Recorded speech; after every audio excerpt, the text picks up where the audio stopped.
The narrow streets of Palermo's historic district echoed with the sounds of life. Laundry hung from balconies, cobblestone pathways glistened in the Sicilian sun, and the air was thick with the aroma of fresh bread and simmering tomato sauce. It was a city steeped in tradition, where ancient customs and family ties held sway. But beneath its picturesque facade, Palermo harbored a shadowy secret, the grip of the mafia. Antonio Rossi, a young boy of 12, stood at the window of his modest family apartment, peering out at the world below. His father, Giovanni, had just returned from work, his face etched with wariness and worry. Antonio could sense the tension that clung to his father like a shroud. "What's wrong?" he asked, his young voice tinged with concern. Giovanni sighed heavily, ruffling Antonio's hair.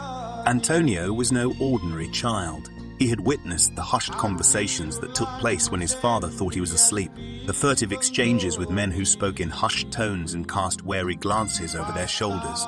He knew that his father was not just a laborer, he was an enforcer for the local mob boss, Don Marcello. As Antonio grew older, he watched his father bow to Don Marcello's every command, a subtle shift of power that grated against his sense of pride. He was a boy with ambition, dreams that reached beyond the cramped apartment and the confines of the neighborhood. One fateful evening, as the sun dipped below the horizon, casting long shadows across the cobblestone streets, Antonio followed his father discreetly. Giovanni, unaware of his son's presence, entered a dimly lit trattoria, its atmosphere heavy with the aroma of tobacco and hushed conversations. Inside, Giovanni met with Don Marcello, a portly man with a commanding presence. They spoke in low voices, their words guarded, but Antonio could sense the gravity of their discussion. It was a moment of revelation, an awakening of his understanding of the world in which he lived. Days turned into weeks, and Antonio's curiosity grew into a quiet determination. He observed the subtle intricacies of his father's dealings, the clandestine exchanges of envelopes, the hushed conversations in the alleyways, and the fearful glances of those who owed debts to Don Marcello.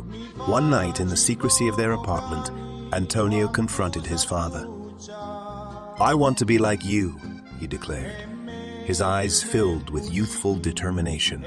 Giovanni stared at his son, torn between pride and a father's instinct to protect. "No, Antonio, you deserve a better life than this." But Antonio was unyielding. "I want to protect our family, to be strong, not weak like we've been." Giovanni finally relented, recognizing the fire that burned in his son's eyes.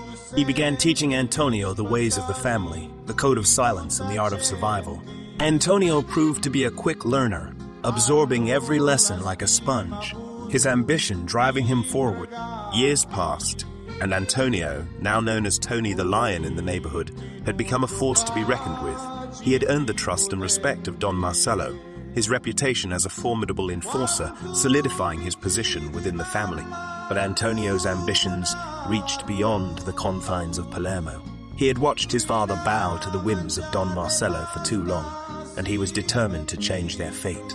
The young lion had grown into a formidable presence in the shadowy world of the mafia, and his rise to power was just beginning.